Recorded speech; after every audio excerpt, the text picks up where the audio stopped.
Hi guys, இன்றைக்கி கண்டிப்பாக ஒரு புது சாப்டர் தான். புது புது விஷயங்களை உட்காந்து டேட்டா எடுத்து அதை மெனக்கெட்டு டேட்டா எடுத்து அதை வந்து பார்த்திங்கன்னா அதை மெஷர்மெண்ட்டை வந்து பார்த்திங்கன்னா 1க்கு 10 தடவை வச்சு செக் பண்ணிவிட்டு அதுக்கப்புறம் ஒரு வீடியோவை கொடுக்குறோம். இதில் வந்து பார்த்திங்க அப்படின்னா புது புது ட்ரெண்டிங்கான விஷயங்கள் எல்லாத்தையுமே எடுத்து உங்களுக்கு நாங்கள் வந்து பார்த்திங்கன்னா ஃப்ரீ அப்டேட்ஸாக கொடுக்குறோம். ஸோ ஆன்லைனில் நீங்கள் எந்த அளவுக்கு சப்போர்ட் பண்ணுறீங்களோ அந்த அளவுக்கு உங்களுக்கு அப்டேட்ஸ் கிடச்சிக்கிட்டே இருக்க போகுது. ஓகேவா? நீங்கள் டிஃபால்ட்டாக ஹார்ட்வேர் சொல்யூஷனையோ இல்லை கூகுளில் சர்ச் பண்ணி பிக்சர்ஸ் எடுத்து இல்லை அந்த யூடியூப்பை பார்த்து ஏதோ ஒரு வீடியோவை பார்த்து ரிப்பேர் பண்ணுறவரா அப்படின்னா இந்த வீடியோ உங்களுக்கு தான். நிறைய இடத்துல வந்து பார்த்திங்கன்னா மெஷர்மெண்ட்டில் ஏமாந்துட்டுருக்கீங்க. எப்படி அதை வந்து பார்த்திங்கன்னா ப்ராப்பராக மெஷர் பண்ணணும் ஸ்கீமேட்டிக்ஸை வச்சு. ஒருவேளை ஸ்கீமேட்டிக்ஸே பிரச்சனையாக இருந்தால் அதை எப்படி கண்டுபிடிக்கணும்? இந்த ரெண்டும் டோட்டல் கிளியராக உங்களுக்கு வரப்போகுது. ஸோ ஸ்கிப் பண்ணாமல் வீடியோவை பாருங்கள். வாங்க வீடியோக்குள்ளே போகலாம். ஓகே கைஸ், ஆக்சுவலாக ஒரு செட்டு எனக்கு ஆன் ஆகலை அப்படின்னு வருது சர்வீஸ்க்கு. நான் வந்து ஆன் ஆஃப் சுவிட்சில் வோல்டேஜ் செக் பண்ணுறேன், எனக்கு வோல்டேஜ் வருது. நான் டிசியில் ட்ரிகர் பண்ணுறேன், எனக்கு ட்ரிகர் ஆக மாட்டேங்குது. ஓகே, இந்த ஸ்னாரியோவில் என்ன பண்ணணும் அப்படிங்கிற டெப்த்தான டீட்டெயில் தான். நல்லா கவனிச்சிங்க அப்படின்னாக்க உங்களுக்கு நம்மளோட ஆன் ஆஃப் சுவிட்சில் வர்றது டியூவல், அதாவது டியூவல்னு சொல்ல முடியாது, இட்ஸ் அ பேரல் வோல்டேஜ்னு சொல்லலாம். ஓகே, நீங்கள் வந்து பார்த்தீங்கன்னா ஹார்ட்வேர் சொல்யூஷன்ஸில் நீங்கள் பார்த்தீங்க அப்படின்னாக்க நம்மளுக்கு பிஎம்ஐலேருந்து ஒரு வோல்டேஜ் வந்து பார்த்தீங்கன்னா பிஎம்ஐலேருந்து ஒரு வோல்டேஜ் வந்து பார்த்திங்கன்னா ஒரு ரெசிஸ்டர் வழியாக நம்மளுக்கு வெளியில் வந்து நம்மளுக்கு செட் அதை ட்ரிகர் பண்ணால் நம்மளுக்கு வேக்கப் ஆகிற மாதிரி ஒரு ரெட் கலர் லைன் கொடுத்துருப்பாங்க. ஓகேவா? ஆனால் அந்த லைன் பிஎம்ஐலேருந்து வர லைன் கிடையாது. ஆனால் பிஎம்ஐலேருந்து ஒரு லைன் வருது, இட்ஸ் பேரல் கனெக்ஷன். எதுக்காக வருது? ஓகே, இப்போ பாருங்கள், நான் ஒரு சின்ன எக்ஸாம்பிள் காமிக்கிறேன் பாருங்கள். கண்டிப்பாக விபேட், அதாவது பேட்டரியை நம்ம கனெக்ட் பண்ணுறோம், பேட்டரியை என்ன பண்ணுறோம், டிசியை கனெக்ட் பண்ணுறோம். ஸோ நம்மளுக்கு வந்து பார்த்திங்கன்னா கனெக்ட் பண்ணோன்னா பிஎம்ஐக்கு தான் ஃபஸ்ட்டு போகும். ஸோ அப்போ வந்து பார்த்திங்கன்னா என்ன ஆகுனா விபிஹெச் வோல்டேஜ் வந்து ஜென்ரேட் ஆகி எனக்கு ஃபஸ்ட்டு எங்கே போகும்னு கேட்டிங்கன்னா பிஎம்குள்ளே போகும். ஸோ வந்து பார்த்திங்கன்னா பிஎம் என்ன பண்ணணும்னு கேட்டிங்கன்னா ஒரு 1.8 வோல்டேஜ் ஒரு டையோடை போட்டு கண்டிப்பாக எனக்கு வந்து பார்த்திங்கன்னா ஆன் ஆஃப் சுவிட்சுக்கு ஒரு வோல்டேஜ் வரும். சேம் வந்து பிஎம்ஐயும் 1.8 வோல்டேஜ் 1.80 வோல்டேஜ் வந்து பிஎம்லேருந்து, சேம் அதே மாதிரி பிஎம்ஐலேருந்து 1.80 வோல்டேஜ். ஓகேவா? டியூவல் வோல்டேஜ் எனக்கு ஆன் ஆஃப் சுவிட்சில் வந்து நிற்கும். ஓகேவா? இது எப்படி செக்ரிகேட் பண்ணி பார்க்குறது அப்படிங்கிறது நான் பின்னாடி சொல்கிறேன். டீட்டெயில்டாக உங்களுக்கு நான் மெஷர்மெண்ட்டாகவே காமிக்கிறேன். அதுக்கு தான் பக்கத்தில் டிசி பவர் சப்ளையோடு ரெடியாக இருக்கேன் நான். ஓகேவா? எந்த பக்கம் ட்ரிகர் ஆகுது, எந்த பக்கம் ட்ரிகர் ஆச்சுன்னா ஆன் ஆகுது, எந்த பக்கம் ட்ரிகர் ஆச்சுன்னா ஆன் ஆகலைங்கிற அக்யூரேட் மெஷர்மெண்ட்டோடு கொடுக்குறேன் பார்த்துக்குங்க. ஆக்சுவலாக ஸ்கீமேட்டிக்ஸ் பிரகாரம் கீபேட் பவர் என் அப்படிங்கிறது தான் ஒரிஜினல் பவர் ஆனுடைய லைனு. கீபேட் பவர் N1 அப்படிங்கிறது உங்களுடைய செட்டு ஷிப்பிங் மோடில், அதாவது மேனுஃபேக்சரிங் பண்ணி அதை பேட்டரியை கனெக்ட் பண்ணி செட்டை பேக் பண்ணி நம்மளுக்கு பாக்ஸில் பேக் பண்ணி நம்மளுக்கு வருது. அந்த செட்டு சேல் பண்ணுறதுக்கு எவ்வளோ நாள் ஆகுன்னே தெரியாது. ஸோ அப்போது அந்த இடத்துல ஷிப் மோடு அப்படின்னு சொல்லி ஒன்று கனெக்ட் பண்ணுறாங்க. ஸோ ஷிப்பிங் மோடில் பொறுத்த வரைக்கும் கண்டிப்பாக பேட்ரி ட்ரைன் ஆகக்கூடாது. அதனால வந்து பார்த்திங்கன்னா பிஎம்ஐக்குள்ளார ஒரு ஃபெட்டு வச்சுருப்பாங்க. ஸோ அந்த ஃபெட்டு வந்து பார்த்திங்கன்னா என்ன பண்ணணும்னு கேட்டிங்கன்னா நம்மளுடைய அவுட்புட் வோல்டேஜ் எல்லாத்தையும் வந்து பார்த்திங்கன்னா நிறுத்தி வச்சுருக்கோம். ஓகேவா? ஸோ ஃபஸ்ட் டைம் இந்த சுவிட்சை வந்து பார்த்திங்கன்னா 19 செகண்ட்னு நினைக்கிறேன், 19 செகண்ட்ஸ். ஓகே, 19 செகண்ட்ஸ்னு பார்த்த மாதிரி தான் எனக்கு டேட்டா ஷீட்டில் ஞாபகம். 9 to 19 செகண்ட். ஓகேவா? லாங் ப்ரெஸ் அமுத்தி பிடிக்கும்போது ஆட்டோமேட்டிக்காக பிஎம்ஐ வந்து பார்த்திங்க அப்படின்னா கண்டிப்பாக இங்கே வோல்டேஜ் போக ஆரம்பிக்கும். எகைன் இதிலேருந்து வோல்டேஜ் வரும். செட்டு நம்மளுக்கு நார்மல் வந்து பார்த்திங்கன்னா பவர் ஆன் ஆகும். நீங்கள் நல்லா கவனிச்சிங்க அப்படின்னா முதல் தடவை புது ஹேண்ட்செட்டை ஆன் பண்ணுறதுக்கு நீங்கள் லாங் ப்ரெஸ் பண்ண வேண்டியதாக இருக்கும். அடுத்தடுத்த தடவைலாம் வந்து பார்த்திங்கன்னா அவ்வளோ லாங் ப்ரெஸ் பண்ண வேண்டிய கண்டிப்பாக இருக்காது. சரியா? ஸோ ஷிப் மோடை எனேபிள் பண்ணுறதுக்காக இந்த டியூவல் வோல்டேஜ் பேரல் வோல்டேஜ் நம்மளுக்கு இந்த இடத்துல எனேபிள் பண்ணி வச்சுருப்பாங்க. ஆனால் நல்லா கவனிச்சிங்கன்னா இதை டிஸ்கனெக்ட் பண்ணி வெளியில் வச்சிட்டோன்னு வச்சுக்கோங்களேன், கண்டிப்பாக சுவிட்சில் 1.8 வோல்டேஜ் வந்துட்டுருக்கும். சுவிட்சை நீங்கள் வந்து கிரவுண்டு கூட வந்து பார்த்திங்கன்னா நீங்கள் இது நியூட்ரலைஸ் பண்ணும்போது ஷார்ட் பண்ணும்போது செட் ஆன் ஆகாது. ஏன்னா இந்த 1.8 வோல்டேஜ் தான் வந்து பவர் ஆன் லைனு. ஓகேவா? இதே இந்த இடத்துல கிரவுண்டு கூட நீங்கள் வந்து பார்த்திங்கன்னா என்ன பண்ண முடியும், அப்போ கிரவுண்டு கூட நீங்கள் வந்து ஷார்ட் பண்ணிங்க அப்படின்னா செட் ஆன் ஆகும். ஓகேவா? இது வந்து பார்த்திங்கன்னா எந்த மாடல் எந்த இதுன்னு கிடையாது. குவால்காம் அப்படின்னாவே இந்த பேசிஸ் தான் மோஸ்ட்லி எல்லா மாடல்லையும் கொடுத்துருக்காங்க. ஸோ இதை லைவில் மெஷர்மெண்ட் காமிக்கிறேன் உங்களுக்கு நான் இப்போது. ஸோ ஒரு செட்லேருந்து நான் ஜம்பர் எடுத்து வெளியில் வச்சுருக்கிறேன். சேம் அதே மாதிரி இந்த டயோட தூக்கி வெளியில் வச்சிட்டேன். நல்லா கவனிச்சிங்கன்னா நான் வந்து பிஎம்ஐயில் 1.8 சொல்லியிருக்கேன் இல்லையா. சப்போஸ் இந்த டியூவல் வோல்டேஜ் எப்படி இதாகுதுன்னு கேட்டிங்கன்னா, எனக்கு ஒரு லைனில் 1.80 வோல்டேஜ் வருது, இன்னொரு லைனில் வந்து 2.00 வோல்டேஜ் வருதுன்னு வச்சுக்கிங்களேன். டியூவல் வோல்டேஜாக இருந்துச்சுன்னா கண்டிப்பாக எது ஹையர் வோல்டேஜோ அதை தான் எனக்கு வந்து பார்த்திங்கன்னா அவுட்புட்டில் காமிக்கும். ஓகேவா. சப்போஸ் 1.80 2.80னா எனக்கு வந்து 2.80 வோல்டேஜ் தான் ஹையர் வோல்டேஜ். ஸோ அந்த ஹையர் வோல்டேஜ் தான் காமிக்கும். இதுதான் வந்து பார்த்திங்கன்னா என்ன சொல்கிறது, நார்மல் ஃபங்க்ஷன். ஓகேவா. ஸோ இந்த இடத்துல எனக்கு வந்த 1.8 ரெண்டுமே 1.8ங்கிறதுனால எனக்கு 1.8னே ரெண்டுமே காமிச்சிடுது. அதனால நம்மளுக்கு வந்து பார்த்திங்கன்னா எந்த வோல்டேஜ் வருது எந்த வோல்டேஜ் வரல அப்படிங்கிறத நம்ம கன்ஃபியூஸ் ஆகிட்டு ஆன் ஆஃப் சுவிட்சில் வோல்டேஜ் வருது எனக்கு ட்ரிகர் ஆக மாட்டேங்குது. பிஎம்ஐயை தூக்கிட்டு உட்காந்துருப்போம். பிஎம்ஐயை நீங்கள் எத்தனை தடவை மாற்றினாலும் செட் ரெடி ஆகாது. ஏன்னு கேட்டிங்கன்னா அதை ஃபெட்டை வந்து பார்த்திங்கன்னா எனேபிள் பண்ணுற வோல்டேஜ் தானே ஒழிய, ஷிப்பிங் மோடை எக்ஸிட் பண்ணுற வோல்டேஜ் தானே ஒழிய பவர் ஆன் வோல்டேஜ் கிடையாது. நீங்கள் ஸ்கீமேட்டிக்ஸ்லேயே போய் செட் ஆன் ஆஃப் லைனை வந்து பார்த்தீங்கன்னா நீங்கள் நெக்ஸ்ட் கிளிக் பண்ணிட்டு போனீங்கன்னா பிஎம்முக்கு ஒரு கனெக்டிவிட்டி போகும், சேம் பிஎம்ஐக்கு ஒரு கனெக்டிவிட்டி போகும். ஓகே, நல்லா தெரிஞ்சுக்கங்க. பிஎம்ஐக்கு போகிறது ஷிப் மோட எக்ஸிட் பண்ணுறதுக்கு, பிஎம்க்கு போகிறது பவர் ஆன் பண்ணுறதுக்கு. அந்த லைனில் டியூசரை வச்சு வேக்கப் பண்ணி பார்த்தீங்கன்னா தான் உங்களால் அக்யூரேட்டாக சொல்ல முடியும். நான் ரெண்டையுமே வந்து பார்த்தீங்கன்னா ட்ரிகர் பண்ணி இப்போ நான் உங்களுக்கு வந்து அழகாக ட்ரிகர் பண்ணி காமிக்கிறேன் பாருங்கள். இப்போ ஸோ லைவில் பார்க்கலாமா? லைவாக வந்து நம்ம பார்க்குறதுக்கு முன்னாடி கண்டிப்பாக இது சார்ந்த நான் உங்களுக்கு வந்து பார்த்தீங்கன்னா என்ன காமிச்சிட்றேன், இந்த டயக்ராம் ஸ்கீமேட்டிக்ஸ் காமிச்சாரம் பாருங்கள், இன்னும் கொஞ்சம் மச் அண்டர்ஸ்டாண்டபிளாக இருக்கும். ஆக்சுவலாக நம்மளுக்கு வந்து பார்த்தீங்கன்னா சுவிட்ச் கனெக்டர் இருக்கு இல்லையா, கண்டிப்பாக ஆன் ஆஃப் சுவிட்ச் கனெக்டர் இது தான். ஆன் ஆஃப் சுவிட்ச் கனெக்டர்லேருந்து நம்மளுக்கு வந்து பார்த்தீங்கன்னா செட்டை ஆன் பண்ணுறதுக்கு உண்டான வந்து கீபேட் பவர் N1 இருக்கு இல்லையா. ஸோ வெளில வந்துடுது. வந்ததுக்கப்புறம் வந்து பார்த்தீங்கன்னா கீபேட் பவர் N1 அப்படிங்கிறது PMI 8952க்குள்ளார போகுது. சேம் அதே மாதிரி இதுக்கு மேலே ஒரு நம்மளுக்கு வந்து பார்த்திங்கன்னா இந்த கீபேட் பவர் அப்படின்னு சொல்லிட்டு நம்மளுக்கு மேலே ஒரு கோடு போட்டிருக்காங்க இல்லையா, அது எதுக்காக போட்டிருக்காங்கன்னு சொல்லுங்கள் பார்ப்போம். ஓகே, யோசிச்சுக்கிட்டே இருங்க, கண்டிப்பாக அடுத்ததுக்கு போகிறேன் நான். சேம் அதே லைன் நம்மளுக்கு இன்னொரு ஐசிக்குள்ளே போகுது. ஸோ PM 8953க்குள்ளார போகுது. அதுதான் எங்கே வருதுன்னு கேட்டிங்க அப்படின்னாக்க கீபேட் பவர் அப்படின்னு சொல்லிட்டு. ஸோ அந்த டயோடு இது தான். ஓகேவா, D1100 சொல்லிட்டு வந்து பார்த்தீங்கன்னா ஒரு டயோடு போட்டிருக்கு. சேம் அந்த N1ங்கிற கனெக்ஷன் கீபேட் பவருங்கிறதுக்குள்ளார போகுது. இங்கே இருந்து தான் எனக்கு வந்து செட்டு ட்ரிகர் ஆகுது ஒழிய எனக்கு PMIலேருந்து இங்கேருந்து இல்லை.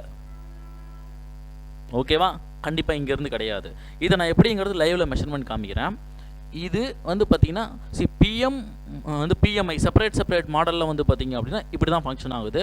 ஒருவேளை குவால்கம்லேயே வந்து பார்த்தீங்கன்னா செப்பரேட்டாக வந்து பார்த்தீங்கன்னா PMI இன்டகிரேட்டட் PM இருக்கு இல்லையா, அந்த மாடலில் ரெண்டுமே அதுக்குள்ளே தான் போகும். இந்த மாதிரி ஒரு சிபியூக்கும் டிஃப்ரெண்ட்டாக நம்மளுக்கு வந்து பார்த்தீங்கன்னா சர்க்யூட் க்ளோஸ் ஆகுது. நான் ஃபஸ்ட்டு இதை லைவ் காமிச்சிட்றேன், அடுத்தது அதை பற்றி பேசிக்கலாம். ஓகேவா? ஓகே, நீங்கள் கவனிங்க. ஹார்ட்வேர் சொல்யூஷனில் வந்து பார்த்தீங்கன்னா என்ன கொடுத்துருக்காங்கன்னு கவனிச்சிங்கன்னா உங்களுக்கே புரியும். இங்கே ஆன் ஆஃப் சுவிட்சிலேருந்து வந்து டைரெக்டாக வந்து பார்த்திங்கன்னா ஒரு டெஸ்ட் பாயிண்ட்டு ஒரு ரெசிஸ்ட் கொடுத்துருக்காங்க. நம்மளுக்கு வந்து பார்த்திங்கன்னா பேரலாக வந்து பார்த்திங்கன்னா ஒரு டயோடு கொடுத்துருப்பாங்க. இந்த வோல்டேஜ் ஸ்ட்ரைட்டாக எங்கே போகுதுன்னு கேட்டிங்கன்னா PMIக்குள்ளே தான் போகுது. ஆனால் வந்து பார்த்திங்கன்னா PMக்குள்ளே போகிற மாதிரி எந்த கனெக்டிவிட்டியுமே இவங்க கொடுக்கவே இல்லை. இது நான் எந்த ஸ்கீமேட்டிக்ஸ் வெண்டாரையும் நான் வந்து பார்த்திங்கன்னா டேமேஜ் பண்ணல. இது வந்து பார்த்திங்கன்னா கண்டிப்பாக வந்து பார்த்திங்கன்னா என்னதுன்னு கேட்டால் ஃபார் எக்ஸாம்பிளுக்கு தான் இதை கொடுத்துருக்குறேன். எல்லா ஸ்கீமேட்டிக்ஸ்லையும் இப்படி தான். அப்படி பார்த்தீங்க அப்படின்னா எல்லா ஸ்கீமேட்டிக்ஸ்லையும் இப்படி தான் இருக்குது. ஆனால் ஆக்சுவல் ஸ்கீமேட்டிக்ஸை நீங்கள் பார்க்கும்போது உங்களுக்கு எப்படி இருக்குது அப்படின்னு காமிச்சேன் இல்லையா உங்களுக்கு நான். இருங்க, நான் இன்னொரு தடவை காமிக்கிறேன். நான் ஏற்கனவே சொன்ன மாதிரி ஸ்கீமேட்டிக்ஸ் பிரகாரம் நீங்கள் வந்து அந்த லைனை அக்யூரேட்டாக மெஷர் பண்ணிட்டு போனீங்கன்னா மட்டும்தான் என்ன பண்ண முடியும், ஆக்சுவல் வந்து பார்த்திங்கன்னா மெஷர்மெண்ட் எடுக்க முடியும். ஸோ இங்கே நல்லா கவனிச்சிங்கன்னா PM 8953, சேம் இங்கே நல்லா கவனிச்சிங்கன்னா PMI 8952, சேம் அதே மாதிரி இது வந்து பார்த்திங்கன்னா ஆன் ஆஃப் சுவிட்சினுடைய J2501 சொல்லிட்டு. இது இந்த மாடலில் மட்டும் இல்லை, குவால்கமில் மோஸ்ட் ஆஃப் த மாடல்ஸில் PMI செப்பரேட்டாக வர மாடல்ஸில்.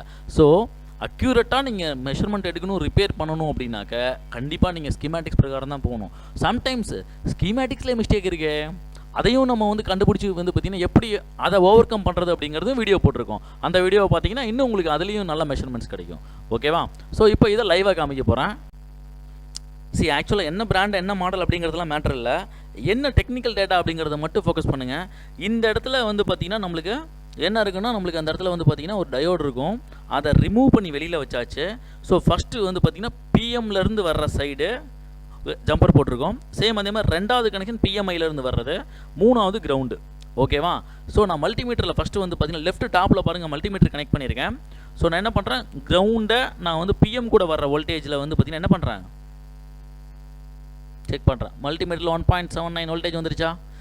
நல்லா புரிஞ்சுக்குங்க, அந்த டயோடை டிஸ்கனெக்ட் பண்ணியிருக்கிறோம். டிஸ்கனெக்ட் பண்ணோம் அப்படின்னாக்க வந்து பார்த்தீங்கன்னா ஒன் சைடு வர வோல்டேஜ் பிஎம்ஐலேருந்து வர்றது மட்டும் தான் வரும். இங்கே பாருங்கள், பிஎம்ஐலேருந்து வர வோல்டேஜ் வைக்கிறேன் பாருங்கள், 1.80 வந்துருச்சா?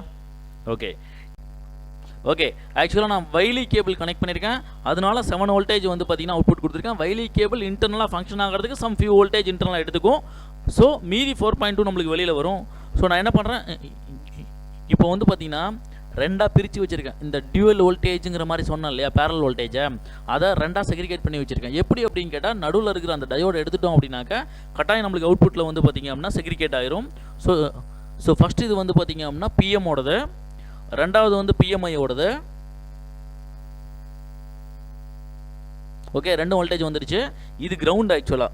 ஸோ செப்பரேட்டாக நான் ட்ரிகர் பண்ண போகிறேன். இப்போது ட்ரிகர் பண்ணும்போது நம்மளுக்கு எது ஒர்க் ஆகுது அப்படிங்கிறத பார்க்கலாமா? ஓகே, நான் ஒரு டியூசர் எடுத்துக்கிறேன்.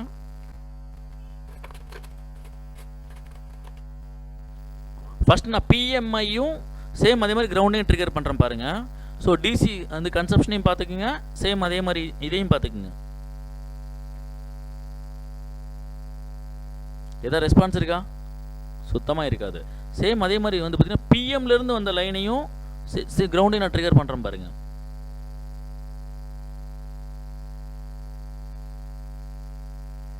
சரியாக ட்ரிகர் பண்ணலன்னு நினைக்கிறேன், ஒரு நிமிஷம்.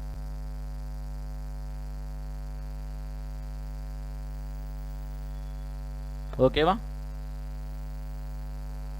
செட்டு ஆன் ஆயிடுச்சு. கொஞ்சம் அந்த இடத்துல ஷேக் ஆகிறதுனால என்னால் ப்ராப்பராக ட்ரிகர் பண்ண முடியல. நீங்கள் நல்லா கவனிச்சிங்கன்னா ஆக்சுவலாக நம்மளுக்கு பிஎம்லேருந்து வர்றது தான் ப்ரைமரி பவரானு, பிஎம்ஐலேருந்து வர்றது பேட் ஃபெட்டை ஷிப் மோட எக்ஸிட் பண்ணுறதுக்கு, பேட் ஃபெட்டை வந்து பார்த்திங்க அப்படின்னா டிசபிள் பண்ணுறதுக்காக வர்றது தான். ஸோ இது உங்களுக்கு கிளியராக புரிஞ்சிருக்குன்னு நினைக்கிறேன். சேம் அதே மாதிரி இதை ப்ராக்டிக்கலாக இன்னொரு விதமாக நான் காமிக்கிறேன் நான். ஸோ இன்னும் கொஞ்சம் அண்டர்ஸ்டாண்டிங்காக தான், வேறு எதுவும் கிடையாது. இங்கே பாருங்கள், நான் என்ன பண்ணுறேன் பாருங்கள், செட் ஆன் ஆயிடுச்சுங்கிறத காமிச்சிட்றேன் பாருங்கள். ஃபஸ்ட் நான்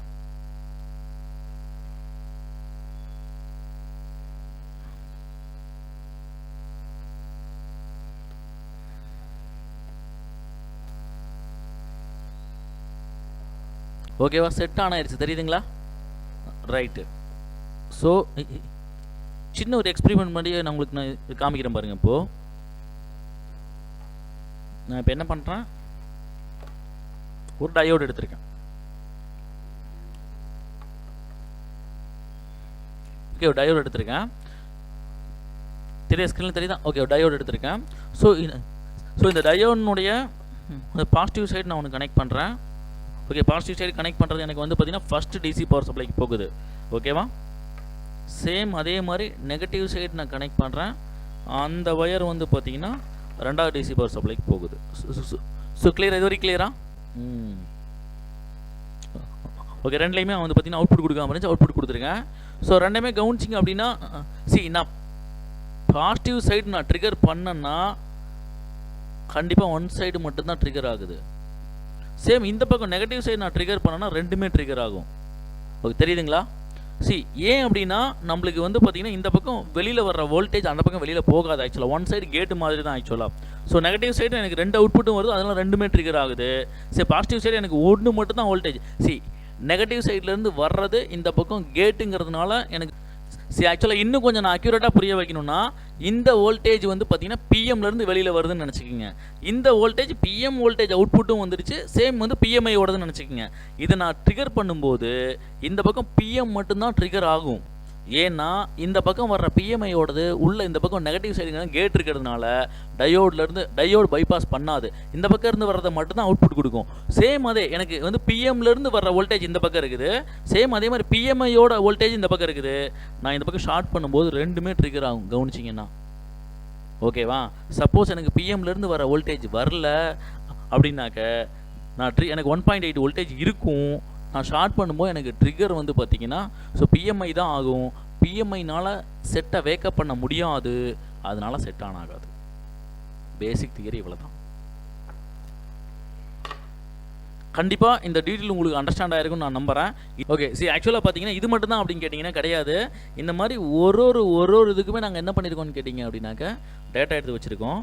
இதுதான் அந்த ஷிப் மோடை பற்றின டீட்டெயில்ஸ். ஆக்சுவலாக நான் சொல்லியிருந்தேன் இல்லையா, ஷார்ட் ப்ரெஷ் அப்படின்னாக்கா 0.9 செகண்ட்ஸில் வந்து பார்த்தீங்கன்னா ஷிப் மோட் எக்ஸிட் ஆயிரும். லாங் ப்ரெஸ் 15 செகண்ட் வந்து பார்த்தீங்கன்னா பவர் பாத் டிஸ்கனெக்ட் ஆகிட்டு த சிஸ்டம் ரீசெட் ஆகும். இது ரெண்டுமே வந்து பார்த்தீங்க அப்படின்னாக்க என்ன நடக்குதுன்னு கேட்டால் பேட் ஃபெட் மூலியமாக தான். ஓகேவா, இது மட்டுமான்னு கேட்டால் இன்னும் இல்லை. இது மாதிரி ஒரு சிப்செட்டுக்கும் ஒரு சாக்குக்கும் என்ன பண்ணியிருக்கோம்னு கேட்டால் டேட்டா எடுத்துருக்குறோம். இது எல்லாமே உங்களுக்கு கிளாஸில் டீட்டெயிலாக எடுக்கிறோம். நீங்கள் ஹார்ட்வேர் சொல்யூஷனை மட்டும் வச்சு ரிப்பேர் பண்ணிங்கன்னா அக்யூரேட்டாக ரிப்பேர் பண்ண முடியாது. ஓகே, அதே மாதிரி நல்லா அக்யூரேட்டாக ரிப்பேர் பண்ணணும் அப்படின்னாக்கா ஸ்கிமேட்டிக்ஸ் நாலேஜ் வேணும், எலக்ட்ரானிக்ஸ் நாலேஜ் வேணும். ஸ்ட்ராங்காக பேசிக் எலக்ட்ரானிக்ஸ் ஸ்ட்ராங்காக ஃபவுண்டேஷன் நாங்கள் போடுறோம். அதே மாதிரி ஹேண்ட் ஸ்கில்லை பக்காவாக இம்ப்ரூவ் பண்ணி உங்களை வந்து பார்த்திங்கன்னா வெளியில் அனுப்புகிறோம். ஸோ ஸ்கிமேட்டிக்ஸ் நாலேஜ், பேசிக் எலக்ட்ரானிக்ஸ் நாலேஜ், ஸ்கிமேட்டிக்ஸ் எப்படி பார்க்குறதுங்கிற நாலேஜ், அது இல்லாமல் ஹேண்ட் ஸ்கில், இது 3 எல்லாமே ஒன்றா வேணும் அப்படின்னாக்கா கண்டிப்பாக நீங்கள் நியூட்ரானை சூஸ் பண்ணலாம். கட்டாயமாக வந்து பார்த்திங்கன்னா டீட்டெயில்டான சிலபஸாக இருக்கும். ஓகேவா, வெறும் வந்து பார்த்திங்கன்னா வாயிலேயே சொல்லாமல் எல்லாமே மெஷர்மெண்ட்டோட லைவில் செட்டை ரிப்பேர் பண்ணி தான் வந்து பார்த்திங்கன்னா கிளாஸை எடுக்கிறோம். ஸோ இதே மாதிரி வீடியோஸ் நிறைய நம்ம சேனல் அப்டேட் ஆக போகுது. Stay connected with us. Until then I'm signing off. Bye bye.